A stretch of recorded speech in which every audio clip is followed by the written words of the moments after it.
Masih ingatkah kalian dengan sosok Barada Richard Eliezer atau Baradae?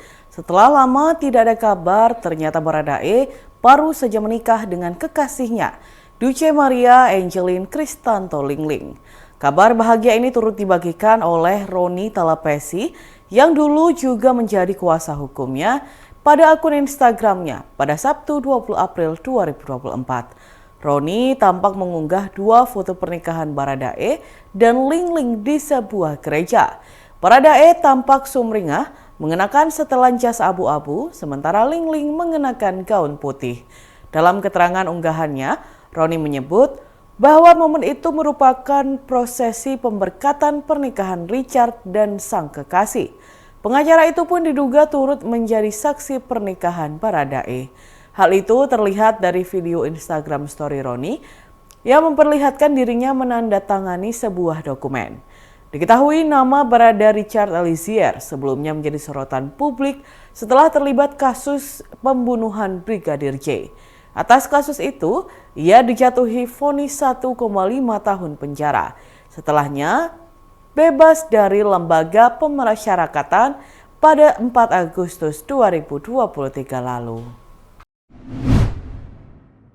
Terungkap motif pelaku penipuan dua pengusaha catering dengan total 960 juta rupiah untuk takjil selama 28 hari saat bulan Ramadan di Masjid Syekh Zayed Solo, Jawa Tengah.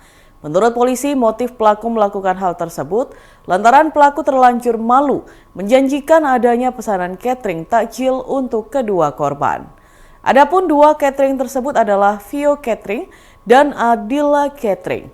Hal itu disampaikan oleh Kapolresta Solo, Kombes Pol Iwan Saktiadi, melalui Kasat Reskrim Polresta Solo, Kompol Ismanto Yuwono, pada Sabtu 20 April 2024. Ismanto mengatakan untuk menutup malu tersebut, pelaku E tetap berinisiatif menyalurkan takjil dan makanan berbuka puasa, yakni masing-masing 800 pak ke Masjid Raya Syekh Zayed selama bulan Ramadan dengan mengatasnamakan hamba Allah. Terkini, Polresta Solo telah mengamankan pelaku prank takjil berinisial E yang telah menipu dua pengusaha catering yang merupakan mertuanya sendiri dan temannya.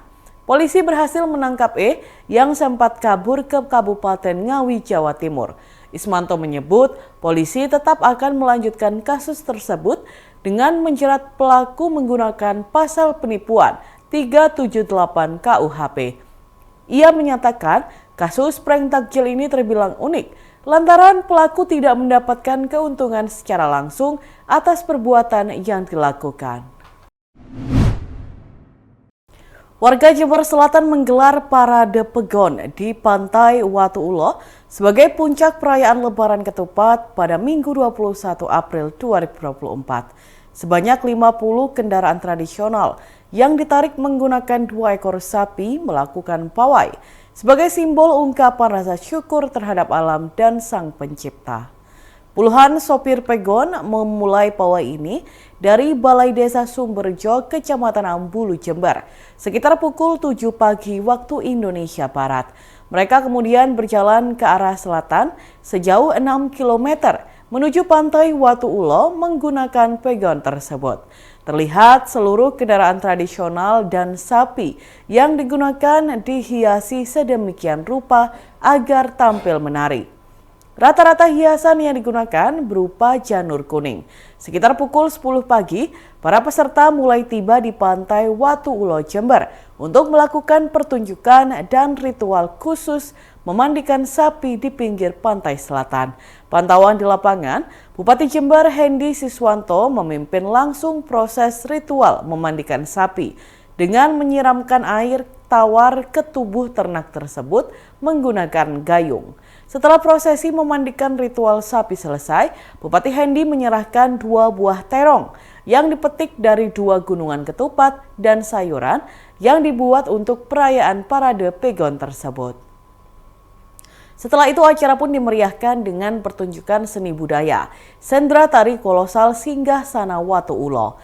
Lalu kegiatan tersebut ditutup dengan warga rebutan gunungan ketupat dan buah sayur di pinggir pantai. Bupati Hendy mengatakan kegiatan ini merupakan acara tahunan dari warga di pesisir pantai selatan Jember, khususnya 7 hari setelah Lebaran Idul Fitri. Menurutnya kegiatan itu merupakan simbolis bentuk rasa syukur para peternak, petani, dan nelayan atas hasil bumi yang bisa mereka nikmati hingga sekarang. Hendy mengatakan, sebelum munculnya angkutan berat, dulu pegon merupakan transportasi tradisional yang sering digunakan oleh masyarakat untuk pembangunan daerah. Oleh karenanya, Hendy mengajak warga yang punya pegon untuk berkoordinasi dengan Dinas Pariwisata dan Kebudayaan Jember, sebab kendaraan tradisional tersebut sudah mulai langka, sehingga pada akhir pekan alat transportasi ini bisa dikenalkan kepada masyarakat sebagai objek wisata yang berbayar murah.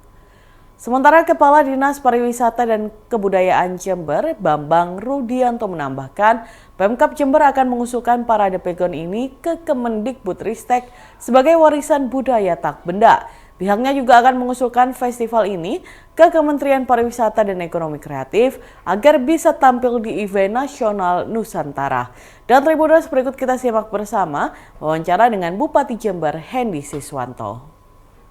Terkait budaya festival Pagon dan budaya parade budaya ini seperti apa nanti diharapkan dan bagaimana? Yang pertama ini di acara kegiatan festival Pagon dan festival budaya ini dilakukan setiap tahun setelah Idul Fitri, 7 hari setelah itu kita merayakan umat Islam merayakan Hari Raya Idul Fitri. Dan ini sudah dari turun-temurun ya, ada kegiatan acara festival Pagon dan festival budaya ini. Di 7 hari itu apa yang dilakukan itu dulunya adalah bentuk rasa syukur, dan ini dipertahankan sampai hari ini dari hasil bumi yang dapat diterima yang diberikan oleh Allah SWT oleh warga-warga Jember dan khususnya di daerah-daerah nelayan dan para petani dan para peternak. Dan di situ diwujudkan dalam bentuk gudukan-gudukan, dan ini bagian sajian-sajian yang disedekahkan kepada masyarakat. Dan di situ ada pegon, artinya ini ada pertanian juga ada peternakan. Pegon itu salah satu alat tradisional kakek leluhur kita untuk memakai alat transportasi angkutan pemakai sapi, dan di situ alat muatnya waktu itu adalah hasil bumi kita. Hasil bumi juga alat tanah juga pada saat itu untuk proses pembangunan di daerah, karena jalan aspal kan tidak ada, dan aspal dengan itu jalannya tanah semua, maka transportasi yang pas dan kuat dan volumenya besar itu adalah pegon sapi, karena sapi kekuatannya gede, tapi memang pelan-pelan. Dan hari ini kami mencanangkan untuk festival pegon dan festival budaya ini, kami mengajak kepada teman-teman yang memiliki pegon, nanti akan dengan berkolaborasi dengan Dinas Pariwisata untuk setiap hari atau weekend itu ada pegon yang memang alat transportasi untuk dikenalkan kepada masyarakat. Mungkin berbayar murah gitu, dan mungkin dipantu oleh Dinas Pariwisata ya untuk naik pegon. Karena naik pegon 1 kilo itu bisa 1 jam, bisa 1 jam karena pelan-pelan sapi ya, jalan sapi dan tapi ini yang kita ambil bukan masalah transportasi kecepatannya, tapi angle-nya dan rasa naikin di atas pegon itu lembut, tidak ada geronjalan, lembut sekali, seperti kalau naik tidur di tempat tidur tuh, tempat tidur apa itu namanya, spring bed-nya yang keren itu ya, jadi lembut sekali. Dia hentakannya lembut sekali, jadi tidak usah pakai shockbreakernya pakai shockbreaker sapi kita yang memang luar biasa. Ada satu kenikmatan sendiri, ujung-ujungnya kenikmatan itu bisa saat tidur di atasnya pegon, dan ini menyelamatkan. Karena Satreskrim Polres Gresik menegaskan perampokan yang terjadi di Jalan Taman Ruby Perumahan Permata Suci atau PPS Gresik adalah rekayasa. Semua keterangan terjadinya perampokan merupakan karangan dari pelapor AS, 24 tahun. Polisi mendapati barang milik pelapor yang dibawa kabur perampok seperti yang tertera dalam laporan ternyata tidak benar. Dari hasil penyelidikan, barang tersebut digadaikan sendiri oleh korban di Pegadaian. Kasat Reskrim Polres Gresik AKP Aldino Primawirdan mengatakan dari hasil analisa 3 CCTV di sekitar TKP, tidak ditemukan kejadian janggal ataupun orang yang menghampiri rumah korban pada saat jam kejadian seperti apa yang dikatakan korban. Berdasarkan hasil analisa CCTV, tim ingin meminta keterangan korban kembali, namun korban tidak dapat dihubungi dan tidak diketahui keberadaannya. AKP Aldino menegaskan ponsel iPhone 13 Pro Max dan perhiasan berupa 1 gelang, 2 cincin, dan 1 kalung yang dikatakan hilang, faktanya digadaikan sendiri oleh korban. Penyidik memanggil pelapor untuk mengklarifikasi kebenaran kasus tersebut dan terbukti bahwa pelapor mengarang cerita atau membuat laporan palsu. Sementara itu, kekerasan yang dialami oleh korban adalah hasil pertengkaran korban dengan seseorang akibat suatu permasalahan pribadi antara korban dengan orang tersebut. Di depan awak media, AS menyampaikan permintaan maafnya.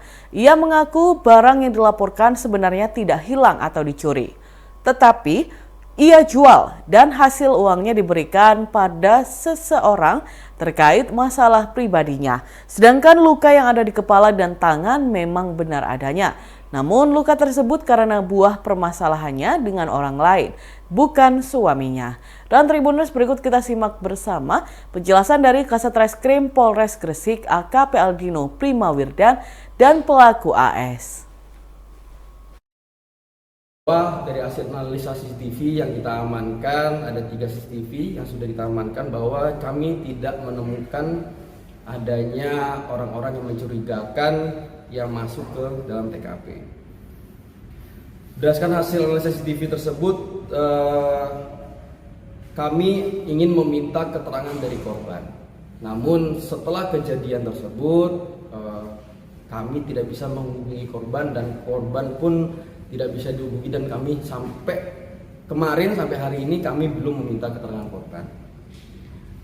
Dan berdasarkan penyelidikan oleh teman-teman lapangan tim Resmob, bahwa ditemukan handphone yang diduga milik korban tersebut kita temukan di Penggadaian di daerah Gresik, dan juga emas atau perhiasan yang dilaporkan korban itu hilang juga kita temukan ada di Penggadaian di wilayah Gresik.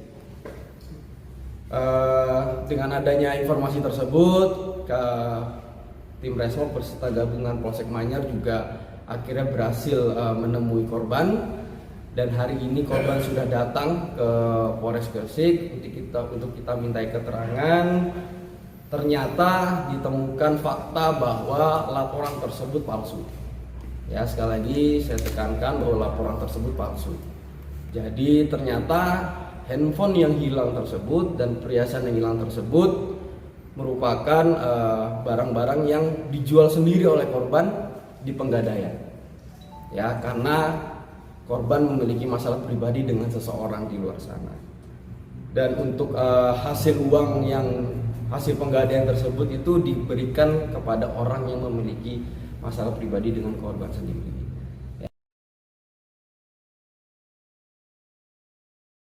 Pada hari ini, Sabtu 20 April 2024, saya mau mengklarifikasi terkait laporan saya pada Polsek Manyar pada hari Senin tanggal 15 April 2024. Saya memohon maaf atas perlakuan saya yang telah membuat laporan palsu.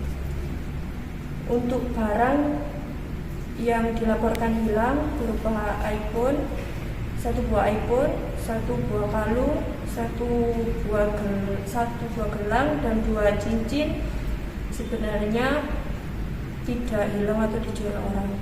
Namun saya jual sendiri, dan hasil uang itu saya berikan kepada seseorang yang terkait masalah pribadi dengan saya. Untuk luka yang saya alami itu benar terjadi adanya, namun tidak ada kaitannya dengan laporan yang saya buat. Itu real dari masalah pribadi saya dengan seseorang. Lukanya kenapa? Lukanya apa? Benturin. Yang bendurin siapa? Seseorang yang bermasalah dengan saya. Yang Saat itu bersamaan dengan yang waktu laporan? Bukan, ada sendiri seseorang yang Iya. tidak bisa disebutkan di sini. Mbak, seseorang itu? orang yang Mbak kasih itu. Iya, betul sekali. Mbak, kenapa sampai membuat laporan palsu mengada-ada, Mbak? Kenapa? Saya takut sama suami karena soalnya masih menyembunyikan masalah yang belum terselesaikan. Itu Suami sudah ngerti? Sudah. Yes. Baik saja sama suami. Tapi apakah orang yang tidak boleh suami itu ada kaitannya juga dengan suami? Uang untuk apa, Pak? Menjual HP namanya? Berapa jumlahnya uang yang dapat? Berapa jumlahnya? Yang dikasihkan Yang didapat berapa, yang dikasihkan berapa? 75, 7,5, 5,5 sama 4. Itu semua dikasihkan kepada orang. Dikasih 14. Jadi sudah dengan diserahkannya uang itu berarti sudah selesai permasalahan. Itu maaf, antar biasanya itu dari orang itu gimana sih? Enggak, itu dari suami. Kok dikasihkan orang? Karena ada masalah baru saya dengan seseorang. Hutang piutang, Bukan, bisnis. Sudah dapat izin dari suami. belum. Makanya saya merahasiakan semua itu dan membuat semua ini.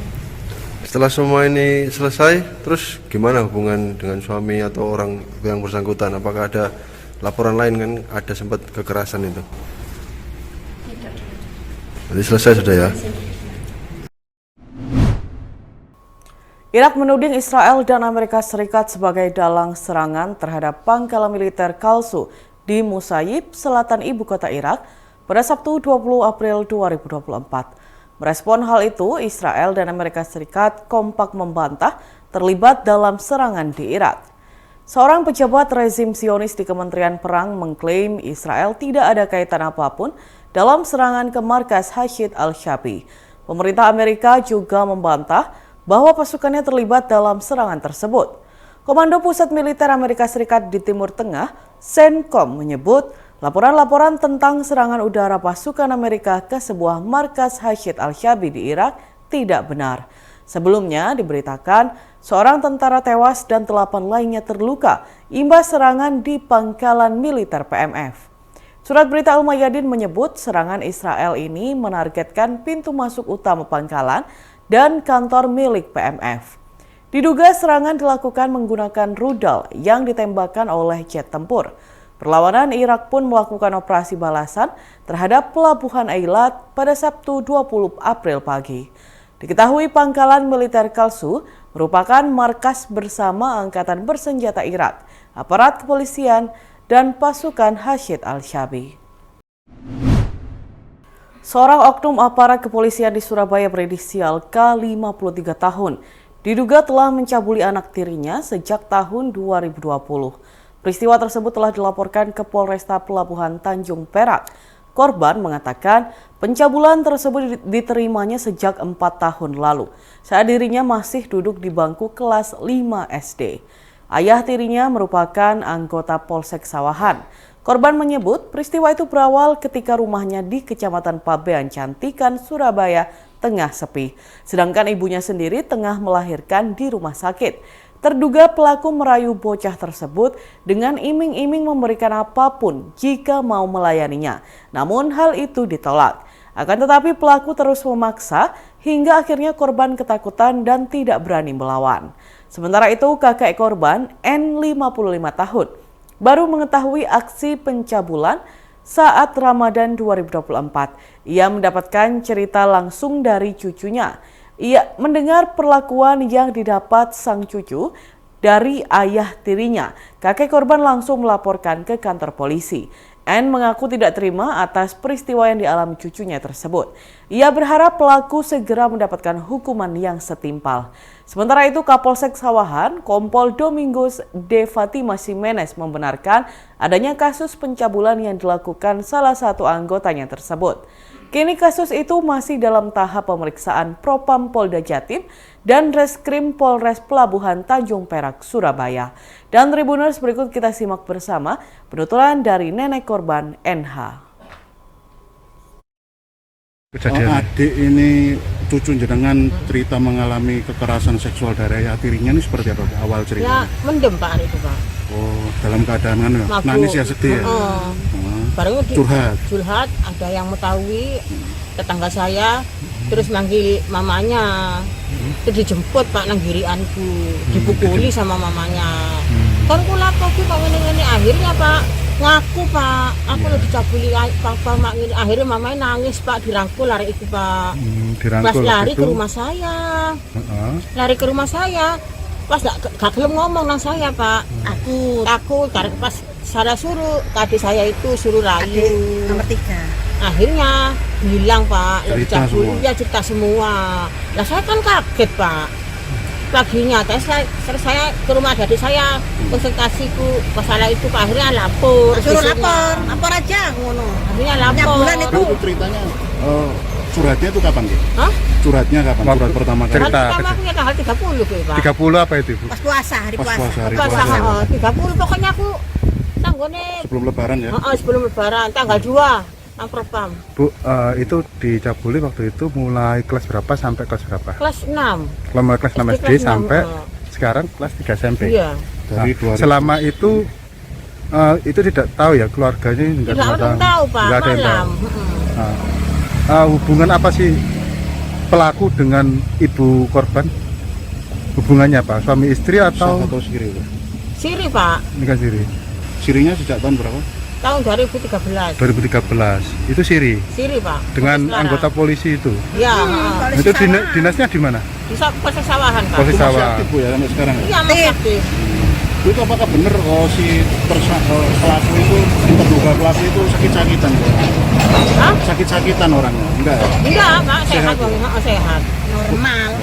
Ngapunten, kalau cerita dari adik atau cucu jenengan itu bentuk perlakuan kekerasan seksualnya seperti apa? Ya dirayu Pak arek itu Pak. Dirayu diraba-raba. Pasti masuknya anak kelaminnya itu Pak.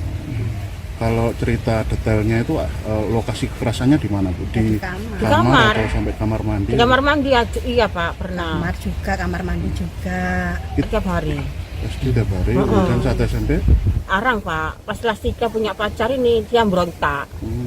Berarti curhatnya akhirnya terungkap semua ketika si adik sudah punya pacar dan menolak untuk dilakukan lagi.